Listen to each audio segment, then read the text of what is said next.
అందరికీ నమస్కారం. నా పేరు కీర్తన. నేను అన్నమాచార్య కాలేజ్ నుంచి వచ్చాను. ఈరోజు ఇక్కడికి అందరం రావడానికి మెయిన్ రీజన్ ఏంటంటే, మనం పోరాటం చేసి మన బాధలు ఏవైతే ఉన్నాయో వీటిని పరిష్కరించుకోవడానికి ఇక్కడ వచ్చినాం మనం. కానీ ఇక్కడ ఒక విద్యార్థిదే కాదు, ఆడవారికి కూడా అసలుకి సేఫ్టీ లేకుండా పోయింది. నిన్ననేమో సిఎంఆర్, ఈరోజు ఏమో మహబూబ్ నగర్లో ఒక కాలేజ్లో ఆడపిల్లల వీడియోస్ బయటకు వస్తున్నాయి. అసలు కాలేజ్ మేనేజ్మెంట్ ఏం చేస్తుంది, గవర్నమెంట్ ఏం చేస్తుంది? అసలుకి ఈ వీడియోస్, ఒక్క వీడియో బయటికి వెళ్ళినా ఆడపిల్లల జీవితం నాశనం అవుతుంది. మీకు ఇక్కడ ఉన్న వాళ్ళందరికీ ఒక అక్కనో చెల్లనో అందులో కూడా ఉండొచ్చు. కాలేజ్ మేనేజ్మెంట్కి ఉండాలి. ముందు సప్లీ రాయనికే పోయి వీడియో పెట్టిండంట ఆడవాడు. అసలుకి ఇంకేం చెప్పాలో నాకు అర్థం అవుతలేదు. ఇక్కడ ఇంతమంది నారాయణ శ్రీ చైతన్య కాలేజెస్లో చదువుతారు.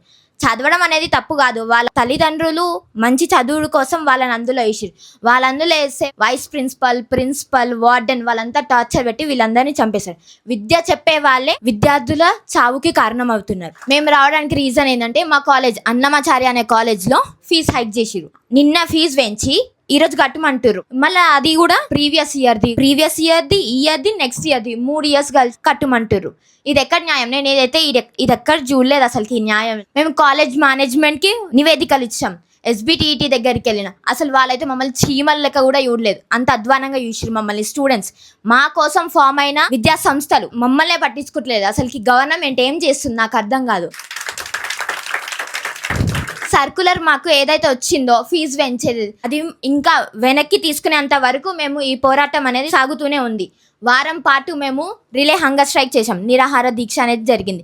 ఇంకా ఈ బ్లాక్ బ్యాచెస్ ద్వారా జరుగుతూనే ఉంది కాలేజ్లో. మాకు న్యాయం జరిగేంత వరకు మేము పోరాడుతూనే ఉంటాం. అడగంది అమ్మాయిన అన్నం పెట్టదు. అలాంటిది మా బాధలు తెలుసుకొని మమ్మల్ని నడిపించింది క్రాంతి అన్న అండ్ యువజన పార్టీకి. థ్యాంక్ యూ అన్న. చాలా, మీరు అసలుకి రాకపోతే మాకు హోపే ఉండకపోయేది అసలుకి. థ్యాంక్ యూ అన్న. జిందాబాద్.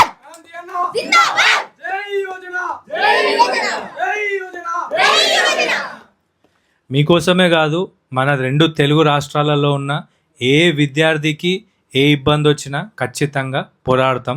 కొంచెం మనకు ఎక్స్పాండ్ కావడానికి టైం పడుతుంది. కాబట్టి ప్రస్తుతం హైదరాబాద్ అండ్ తెలంగాణ సెంట్రిక్గా వర్క్ చేస్తున్నాము.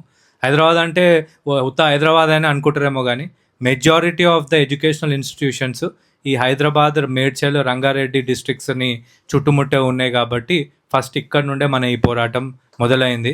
ఖచ్చితంగా మీ సమస్య తీరేంత వరకు అయితే మీరు నిద్రపోతారో లేదో కానీ మేమైతే నిద్రపోం.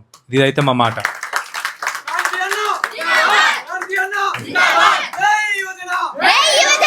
మాకు సపోర్ట్ చేసిన యువజన పార్టీ మెంబర్స్కి పేరు పేరున థ్యాంక్ యూ అందరికీ. మా ఇక్కడ ఉన్న స్టూడెంట్స్ అందరి నుంచి థ్యాంక్ యూ అన్న.